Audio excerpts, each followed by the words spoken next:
and the MacBook power cord, it was tilted, not properly powering the computer, so it was running off battery. We are back. Oh, thank you for the welcome back. Oh, and then when I was waiting for it to go back on, I was hitting the power button too long, and then I shut it off completely, which means a restart would have to happen. All right. Okay, so we're finally back. Sorry about my amateur computer skills. Okay. And I realized I'm so behind in the chat, like super behind. I saw that. So a question about Winston. He is sleeping. He's such a sleepyhead, and he's still sleeping upstairs.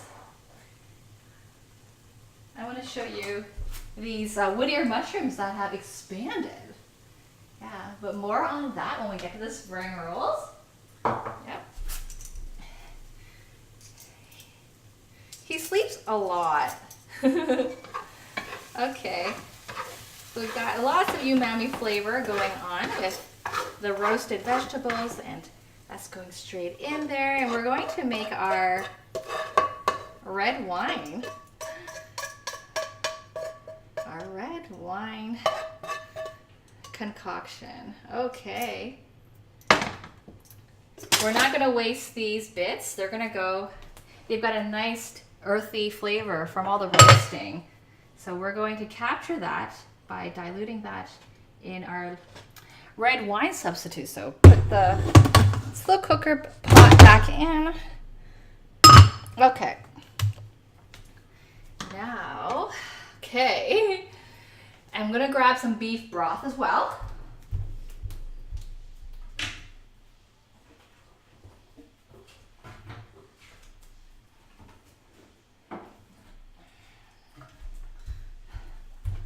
All right, so this is low or reduced sodium beef broth. Okay, in a little bowl for... So we're actually going to play with food now. This is where we cook for fun. We're going to hack red wine flavoring. It's not going to be exact. So we've got our apple juice. Okay.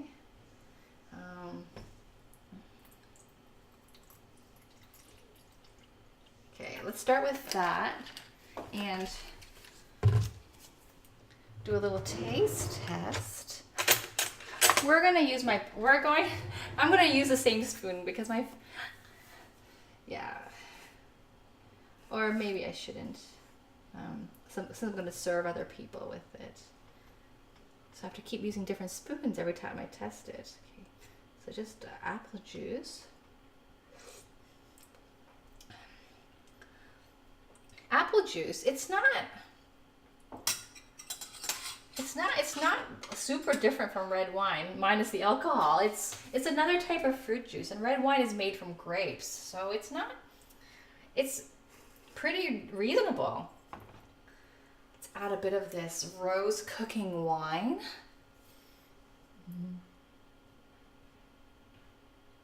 And I see that there's been chat too above on Tesla, and yeah, it will disrupt the market. And I did have a chat with somebody else. Okay, that's probably good because we never use too much cooking wine. It's quite different from drinking wine. And you're right. Like, the concern is, what about insurance? The insurance industry. It's yeah. So there's definitely going to be and people unhappy in the insurance industry. But if it promotes safety, I think that's an excellent disruption. Okay, I'm using this teaspoon. I don't have to. I guess I can just pour this into here. Yeah, that's a way to do it, so I don't have to use too many spoons. Wow. I'm going to tell you something. This is rose cooking wine. And when I add it to apple juice, it tastes like lychee fruit. It tastes like lychee fruit. It's so yummy. I really like that. I want to try some more. I could drink that. It tastes like lychee fruit, so I don't really care that we don't have red wine. This is so tasty. So this is rose cooking wine. It's got a lovely rose aroma. And let's see the ingredients. So it's made of water, sorghum. I don't know what sorghum is. Rose, salt, and sugar. So it's actually made of salt and sugar. I guess, what's the alcohol content? It's 17.5% alcohol. So I suppose it's fermented rose, or however you make wine out of your product. So I'm happy that, like, if we can somehow prevent car accidents, that's a good thing, because people stand a higher chance of getting in a vehicle accident versus an airplane accident. I think, like, vehicle accidents is a major cause of fatality in general, so that's a very good disruption. Disruption equals exciting, that's right. Don't mess with a lady and her cleaver. It's a signature tool in... I like that. I don't really feel the need to do anything more to hack red wine. It tastes really good. So it says I should have about 2 cups of this mixture. I like that apple. It doesn't taste, it just tastes so nice.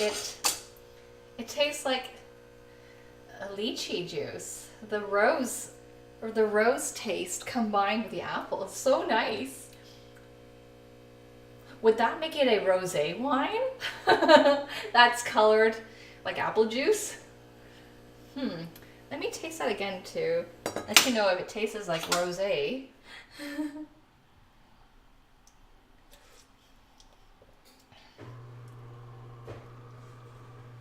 I guess so. It does taste like rosé wine. Is rosé wine actually made of roses? I don't think it is. I think it's just a combination of red wine and white wine, but I'm not sure. I guess I could add a bit more rose wine, but it's already very pleasant, the taste already, and this is, and I'm getting a lot of dripping from, this bottle. Okay, that's it. All right, I'm quite pleased with that. So I will add more, just a bit more. The recipe says 2 cups, but I think it's going to get really liquidy because I'm going to also add beef broth as well. That's exciting. I'm going to try that again.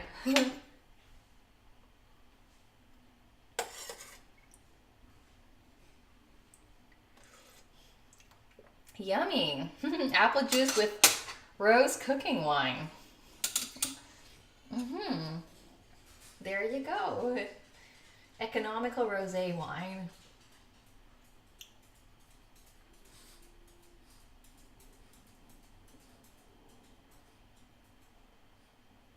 Oh, administration fees. Yep.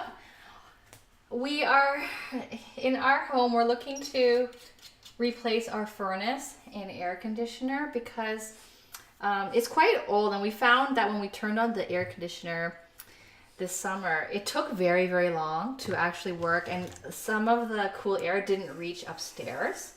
So I'm going to put this rose wine mix into the stove to deglaze the pan, get all that good stuff that got stuck to the pan, capture all those flavors. Okay, so put down low heat. And go ahead and add beef broth right into the slow cooker. It says 4 cups. I kind of think 4 cups is a lot. So I'll start with approximately the same amount of apple juice because we won't really use all that gravy that we'll end up with. So the recipe says 4 cups of beef broth and 2 cups of the red wine. I mean, unless it reduces, but I don't think it will reduce that much. So here we go. We have all this beef broth. Okay, so I'm just gonna put that into the slow cooker. It's off camera. Okay. Great. Okay. And while we're deglazing the pan, let's do some prep for the spring rolls. We're gonna go back and forth between spring rolls and spinach dip. I think the beef is almost ready. We just leave it there to cook. Okay. But while this is deglazing, I'm going to use this space over here to just do some prep for the spring rolls.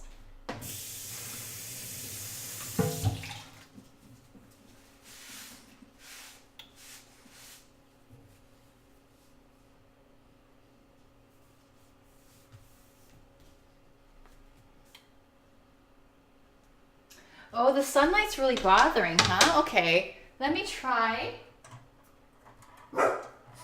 There, a little bit. It's a little bit better. That's the furthest it can go. Wow, that's quite some sunlight.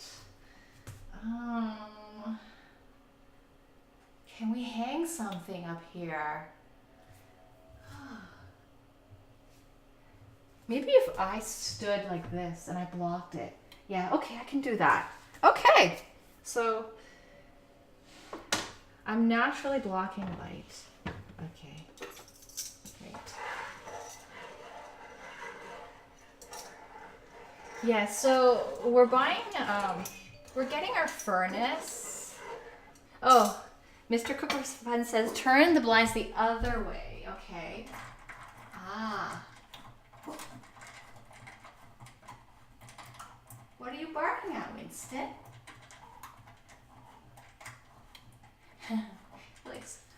Oops, there's a handle. Ah, there. Good. Perfect. Good. Okay. So, yeah, so we're just deglazing this. Getting all that goodness that's stuck to the pan.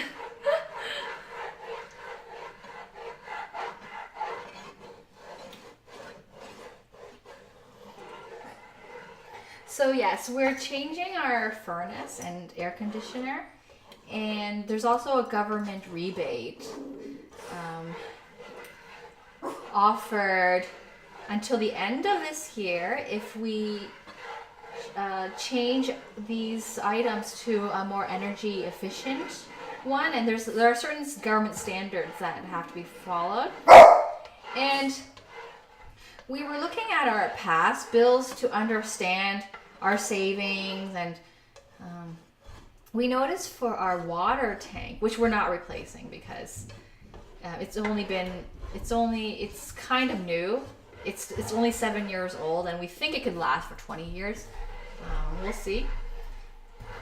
That there's it's the old owner rented it, and the furnace company, like when you calculate how much rent the furnace company collects over the life of 20 years, it's multiple times the cost of the actual furnace tank. So there's all these charges, and then the government always I'm not cutting this, I'm using the vegetable peeler. Yeah, the government always adds this like delivery charge of delivering the utility to your home. Like, not like they're physically delivering it, but it's like a connection charge of $25. So our actual usage could be in certain months could be really low. It could be under $10, but there's a flat fee of like $25 just slapped onto the bill, plus the rental. So yes, I have a feeling, just like Jessica mentioned, that there's going to be a way to add charges. I'm so behind, Scaramouche. Dim sum touch your heart with your tongue. Yeah. Yeah, like, so another tradition of dim sum is that it's not meant to be eaten as a meal, but because it's delicious, people eat it as a meal. But it's dim sum is like cafe food or high tea. You go to your restaurant and you have dim sum with tea, and it's meant to meet up with a friend for a chat. I guess it's the Asian version of having coffee with someone, but it's having tea with someone and a quick bite, like some small little appetizers on the side. But these appetizers have become an international, like, well-loved style of cooking that people eat it as a meal. Yeah, like I still see elderly in these restaurants that might sit alone at the table with a newspaper and order maybe 2 dishes and have tea. So that's actually what the dim sum tradition started out as, like a small bite you eat at a tea house. But yeah, we eat it as a meal. It's such a favorite. My husband really likes dim sum, and like whenever somebody says want to have dim sum, he's always up for it. Like, doesn't matter, any time of the day. And especially for those who have been following this stream, he's on a ketogenic diet. If you enter or type !keto, Keto, you'll get the Wikipedia definition of that, where it's a low carb, low sugar, high healthy fat diet. And dim sum is definitely against that diet, but he's willing to make that exception for dim sum. It's really, really good. It comprises of a lot of steamed meatballs, steamed dumplings, bits of steamed marinated meats like beef ribs or spare ribs. There are noodle rolls, kind of like a cannoli, but stuffed with like a meat filling. I guess an Asian type of cannoli. That's my favorite. Yeah, it's always really, really good. So I'm just shredding carrot while we're deglazing this on low heat. Yeah, and I guess we're done. And I can take it back to the front for a better view. Whoops, I just I drowned the. Okay, we'll turn that off. Pour that into the slow cooker and just let the slow cooker do its thing. So we're going to have a really deep, robust flavor because there should be a higher beef broth ratio to wine, but sort of a lower beef broth ratio because I didn't want it to be too liquidy. Okay, so we put that here. And I might be able to turn off the stove camera because we won't be returning to the stove area until we do our deep frying. So then we'll have just focus on the actual. Okay, so the slow cooker is on high heat. We'll take everything to the front, shut off the webcam, and we'll finish shredding this carrot. Then we'll move on to the spinach dip. I would like the spinach dip to set in the fridge just ever so slightly while the spring rolls are being made.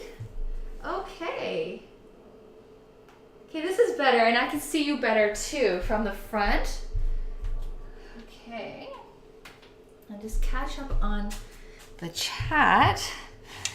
Yep, and I've got grapefruit juice.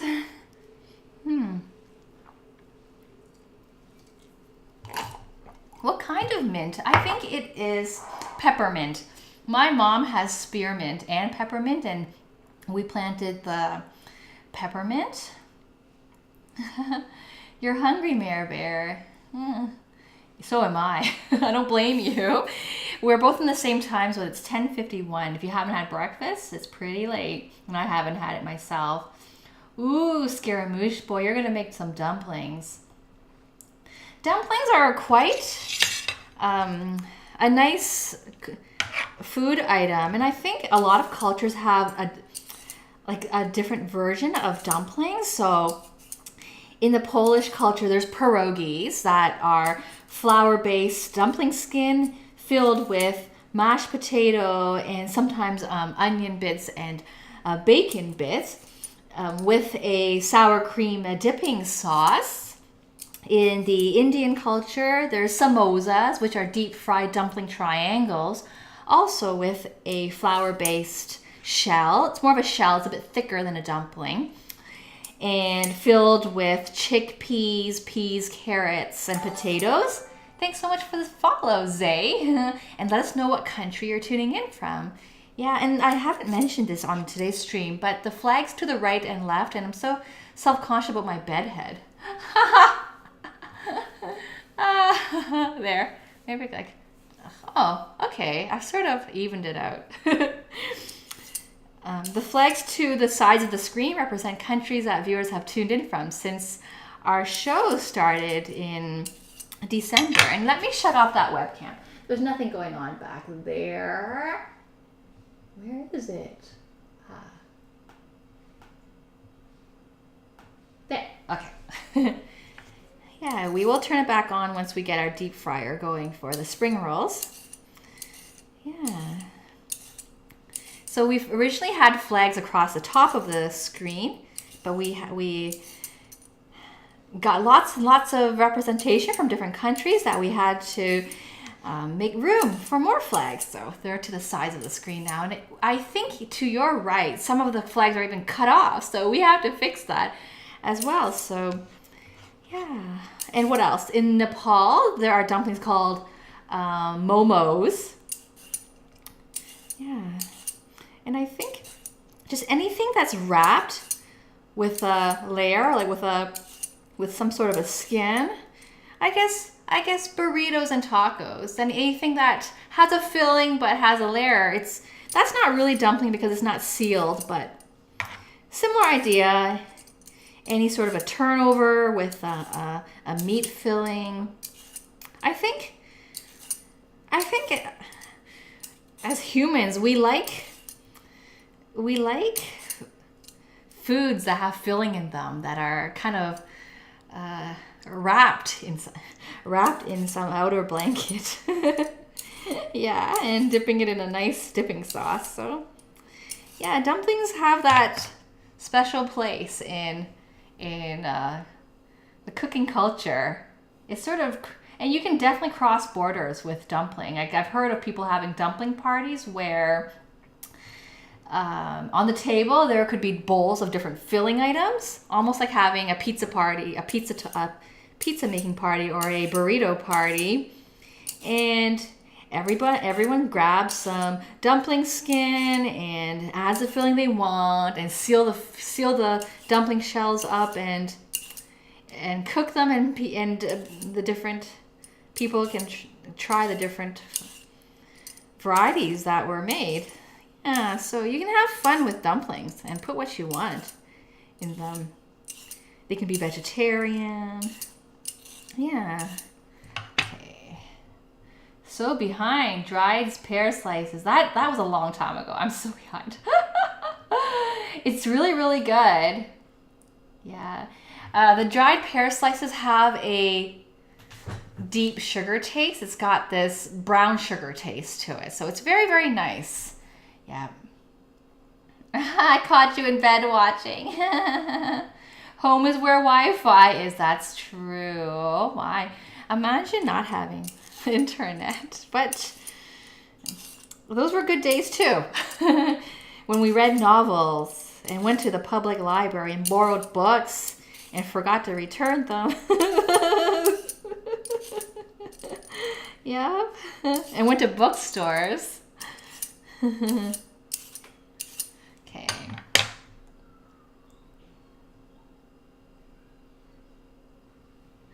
Ah, so your wife has, Death Eater's wife has the 3 dogs on at agility for tough training. Oh, very nice. Wow. Vacation's good. Yeah. Always, if you have the time for it, always take a break. Because life is hard. And you have to remember to enjoy it. Yeah. Try to enjoy what you do. It can get really, really hard though. Yeah. I was thinking about the other day that Buddhism as a religion is premised on the fact that life is suffering. As humans, you're suffering.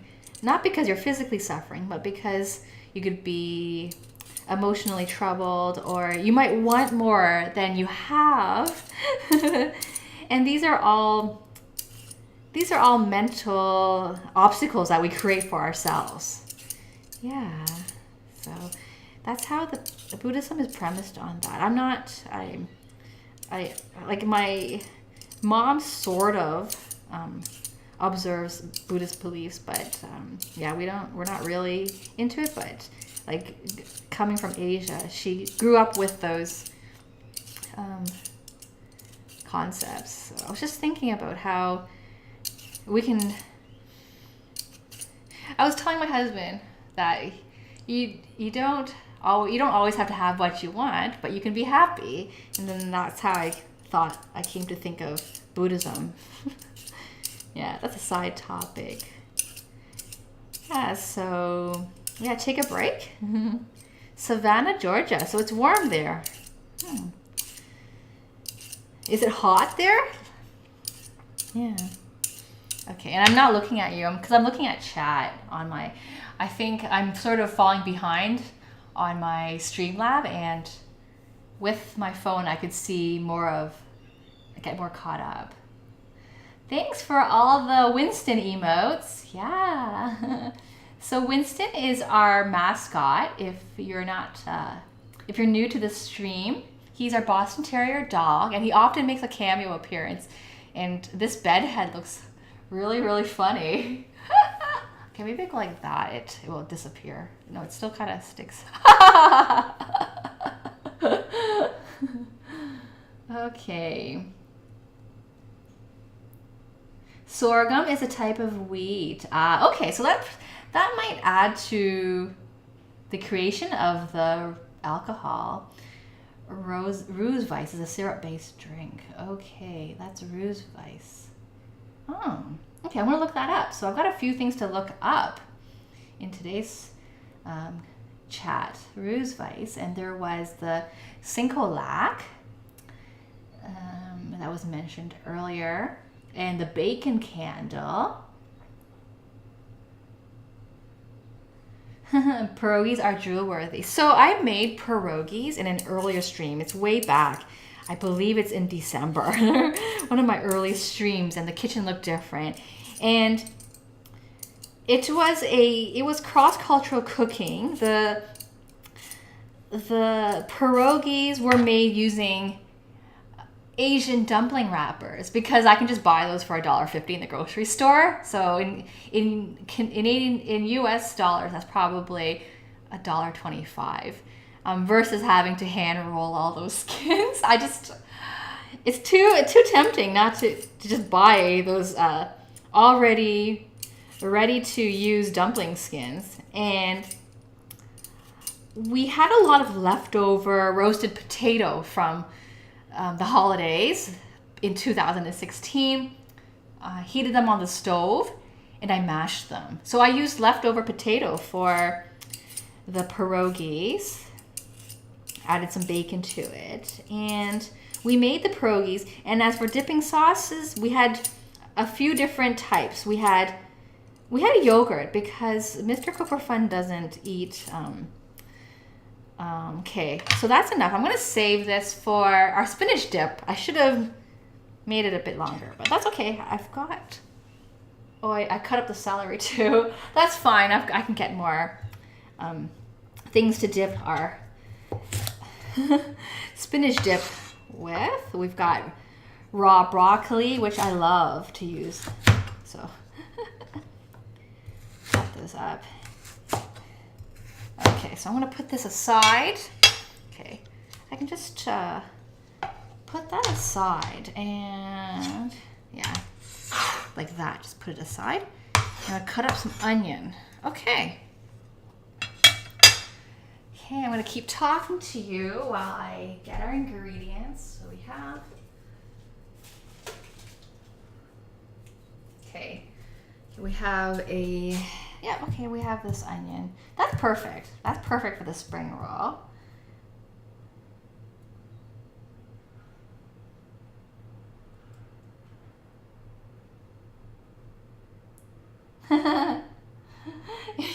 You like the hair, Zay? It's kind of funny. It looks like I have a pigtail sticking out. Pierogies are drill worthy. You're gonna whittle that thing into a shank. I'm not sure. I must have been back there when you said that, so I'm not sure. If you're running out of flag room on screen, have you considered either flags that every so often, like 30 seconds, fade in and out? Wow. Wow, that's so fancy. Okay, now I can see you on screen, so I can look to you and not down at my phone. Just have to move this software over to the side. All right, so I can see you. Okay. Okay, let's look into that. That sounds cool. That would add some coolness to the stream by having images fade in and out.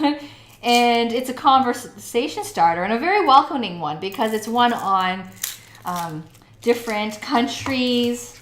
Yeah, it gives us a regular topic to talk about.